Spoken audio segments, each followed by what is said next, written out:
200 টাকার মধ্যে কোনো বার্থডে কেক পাওয়া যায় না?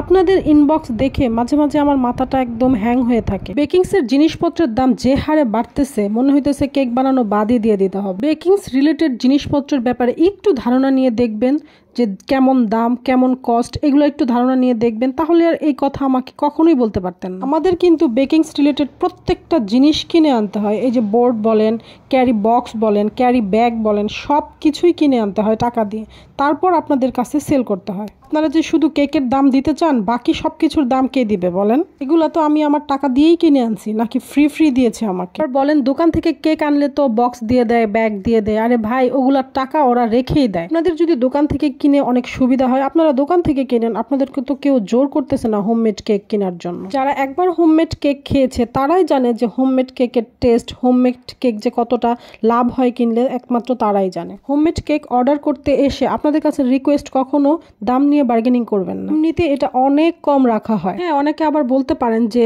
এত টাকা দিয়ে তো আমরা বার্থডে কেক কিনে খেতে পারবো না, বা এত প্রাইস হলে তো আমরা এটা নিতে পারবো না। আপনাদেরকে একটা সাজেস্ট করব, আপনারা হাফ পাউন্ড বা বেন্টো কেক বা আরও আছে টাপ কেক, এগুলো অর্ডার করেন।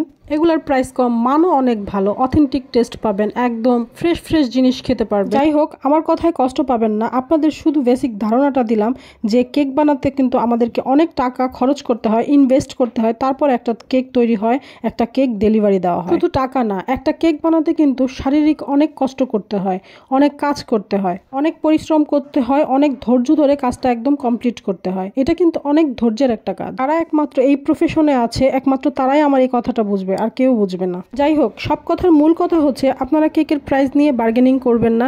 এমনিতেই এই কেকগুলো অনেক কম প্রাইসে রাখা হয়। আপনাদের সাথে কথা বলতে বলতে আমার এই চকলেট কেকটা প্রায় ডেকোরেশন করা শেষ। আমি এই কেকটাকে 2টা নজেল দিয়ে ডেকোরেশন করেছি। একটা ছিল 2D নজেল আর একটা ছিল 6B নজেল। এই কেকটার জন্য আমার কিছু টপার দরকার ছিল। আমি আগে এই টপারগুলো বানিয়ে নিয়েছিলাম এবং টপারের মধ্যে গোল্ডেন ডাস্ট দিয়ে দিয়েছি। গোল্ডেন ডাস্ট দেওয়াতে কিন্তু আমার টপারগুলো অনেক সুন্দর লাগতেছিল, খুবই শাইনি হয়েছে। আমি গোল্ডেন ডাস্টগুলো শুধু ব্রাশ দিয়ে টপারের মধ্যে সেট করে দিয়েছি।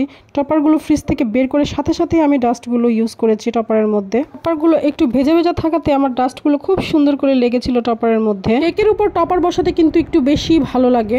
এই কেকটা আমি 1 পাউন্ডের মধ্যে করেছি। এই চকলেট কেকটা খেতে কিন্তু অনেক বেশি মজা। অনেকেই কিন্তু চকলেট কেক খেতে পারে না, মনে করে যে এত তিতা কেন। আসলে চকলেট কেকটা একটু তিতাই লাগে। যারা চকলেট লাভার আছে তারা অবশ্যই এটা জানে। আমার এই কেকটার ডেকোরেশন প্রায় কমপ্লিট। তারপর আমি উপরে কিছু চকলেট চিপস দিয়ে নিচ্ছি। কিন্তু এই কেকের প্রত্যেকটা লেয়ারে চকলেট গানাশ, চকলেট চিপস ব্যবহার করেছি। একদম চকলেট ওভারলোডেড একটা কেক। এই তো আমার চকলেট কেকের ফাইনাল লুক। কেকটা কেমন হয়েছে জানাবেন। আর আমার কথায় যদি কেউ কষ্ট পেয়ে থাকেন, আমি আন্তরিকভাবে দুঃখিত। আমি সবসময় সত্য কথায়, বাস্তব কথাই বিশ্বাস করি। এতক্ষণ ধরে আমার ভিডিওটা দেখার জন্য আপনাদেরকে অনেক ধন্যবাদ। ভালো থাকবেন সবাই।